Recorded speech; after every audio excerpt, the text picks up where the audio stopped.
to recap, yung invitation code or yung invite code para ma-install ninyo yung Sprout Network sa inyong mga mobile phone, it's Crypto Bayanihan 0612. Okay, again, that's Crypto Bayanihan 0612. Okay. Ayan guys, welcome back sa ating channel. Yung pag-uusapan natin ngayon is all about Sprout Network. Okay, may na-discover tayong bagong mining app na pwedeng install sa ating mobile phone.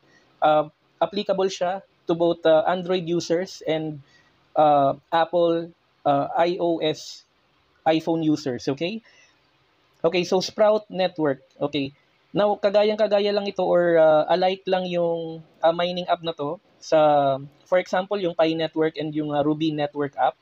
Okay, so ang advantage nitong na-discover natin na Sprout Network, talagang kakalabas pa lang nito or kakaumpisa pa lang. Okay, makikita nyo dito sa screen natin, dito sa next halving. Okay, earn at this rate while you can. The earning rate will halve as more users join. Okay, so the earning rate decreases over time to create scarcity. Okay, keep earning daily to lock in higher rewards before the next halving. Okay, so makikita natin dito sa diagram or sa illustration ng halving milestone, kakaumpisa pa lang talaga nitong Sprout Network and nasa milestone pa lang tayo ng first 1,000 users. Okay, so napaka time sensitive nitong video na to kasi kakaumpisa pa lang talaga nitong Sprout Network and ito yung real time na pag voice over ko ng video na to, pero kasi 4:20 AM September 1 Monday na habang ginagawa ko tong voice over na to, pero in the past 3 hours nakapag-research na tayo and na-install na natin itong Sprout Network sa Android mobile phone natin. Okay, kaya stick lang kayo sa video guys para i-share ko sa inyo yung na-capture kong real time time and motion kung paano i-install itong Sprout Network. Okay, and para mas magkaroon kayo ng advantage, ang gawin natin, ilalagay ko na yung invitation code sa video na to. Kung nanonood ka sa YouTube or sa TikTok or even sa Facebook, ilalagay ko na rin yung invitation code for our Sprout Network sa description ng ating YouTube, TikTok, or Facebook videos. Okay?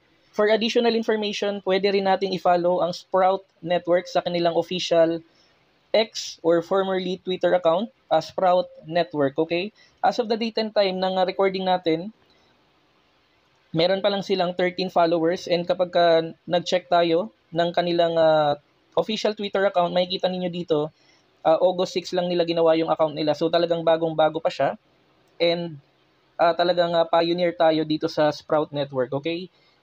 In any case, na magkaroon ito ng parehas na direction with the Pi Network, or for example, na napag-iwanan kayo ng Pi Network or medyo late na rin tayong naka-join sa Ruby Network app, eto bagong-bago pa lang tayo dito. Talagang magiging pioneer tayo kung ngayon na tayo magsisimula dito sa Sprout Network. Okay? Okay, so for example, napanood niyo yung video natin and na-click niyo yung invitation code sa ating YouTube, TikTok, or Facebook video, mariredirect kayo dito sa page na to. Okay? Yung official website ng sproutnetwork.io, kung saan natin pwede simulan yung installation ng Sprout Network app. Okay, earn digital currency from your phone. Okay, start earning Sprout with your easy-to-use mobile app for iOS and Android. Okay.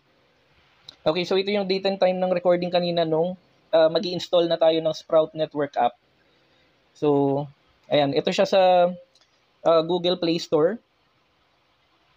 And for additional information guys, itong Sprout Network na to, yung team or yung company behind this new mining app is Growth Chain. Okay? Nakapagbasa na rin tayo kanina and nakapaggawa na rin tayo ng research. Pag-uusapan natin sa mga previous videos natin yung about sa team and yung mga founders nito. Okay? For now, focus muna tayo kung paano i-install itong bagong mobile application na to. Okay, so install more on your devices. So yung phones kasi natin are Tecnopova and the Infinix. So anyway, proceed lang tayo sa installation and then kapag na-download nyo na, click nyo lang yung open. Ito yung interface niya. Okay. Important lang guys, nakikita nyo dito, the moment na ma-install ninyo yung Sprout Network, may prompt na lalabas. Nakalagay dito, analytics consent, okay? We use analytics to understand how our app is used and to improve your experience, okay? Your data is kept anonymous. So, can we enable analytics, okay? For transparency and to set your expectation, ang ginawa ko dito guys, dinecline ko to. Okay, so pero preference ninyo, not a financial advice kung anong option yung pipiliin nyo dito, okay? Pero ako personally, ang pinili ko dito is decline, okay? And kahit decline yung option na pinili ko dito sa analytics consent, successful ko pa rin naman na-install itong Sprout Network app and nagagamit pa rin naman yung full features niya. Okay, so walang effect or walang negative or walang disadvantage kung pipiliin nyo yung decline kapag gusto nilang hingiin yung consent ninyo for data analytics. Okay, so move on tayo. Sprout Network, okay, the global digital currency. Okay, ang options natin dito, continue with Google or continue with email. Okay? Earn on mobile, no expensive hardware, no battery drain. Ito yung isa sa mga gusto ko dito, no battery drain. So, pipiliin natin dito yung continue with email. And bago ko pala prines yung continue with email, binasa muna natin yung Sprout Network Terms of Service. Okay? Mas maigi kasi na ini-spot check din natin yung mga ganitong bagay.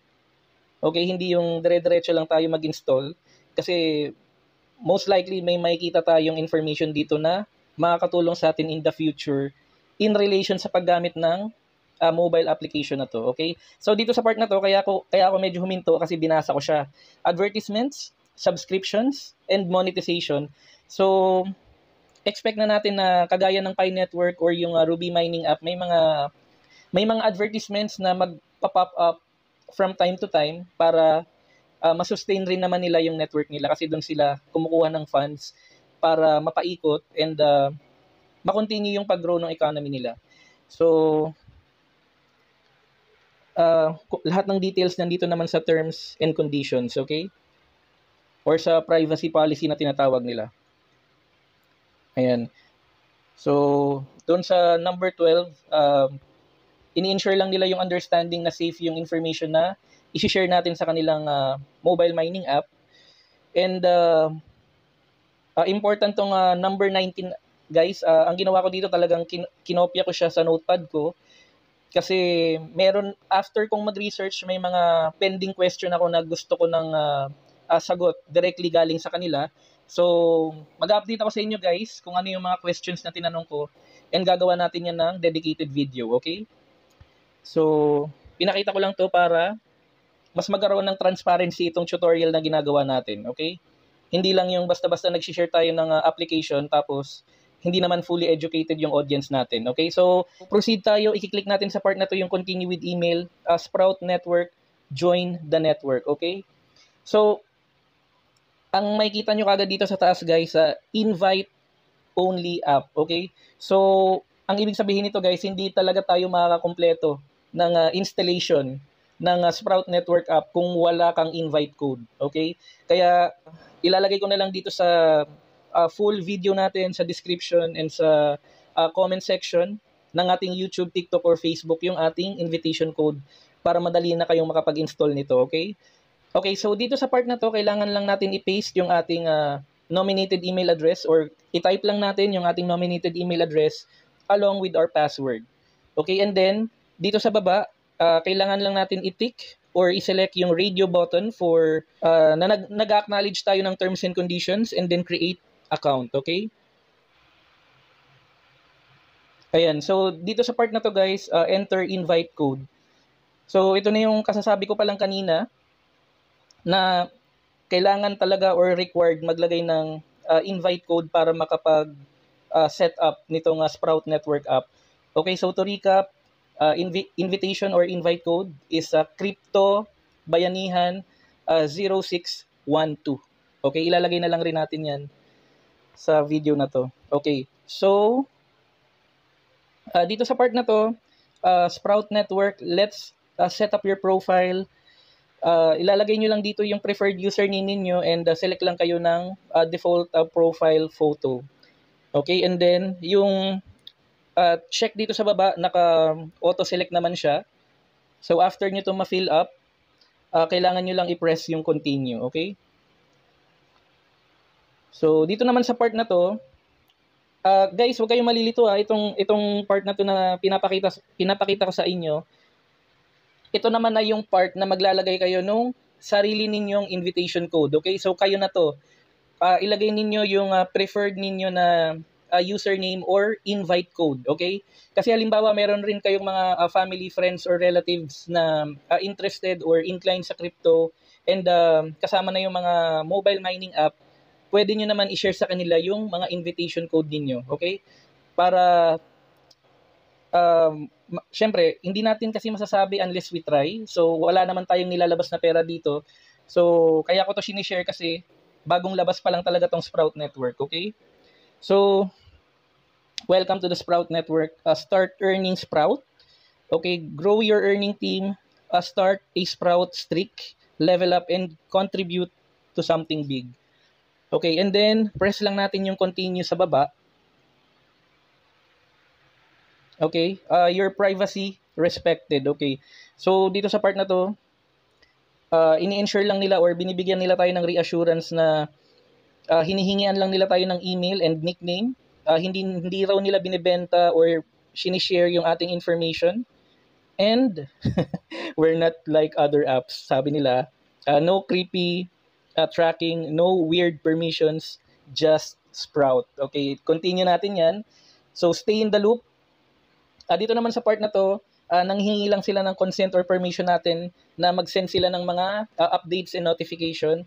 So sinelect natin dito yung enable notifications. Ayan. So just like that, nakapag-install na kagad tayo ng Sprout Network mobile mining app. Okay?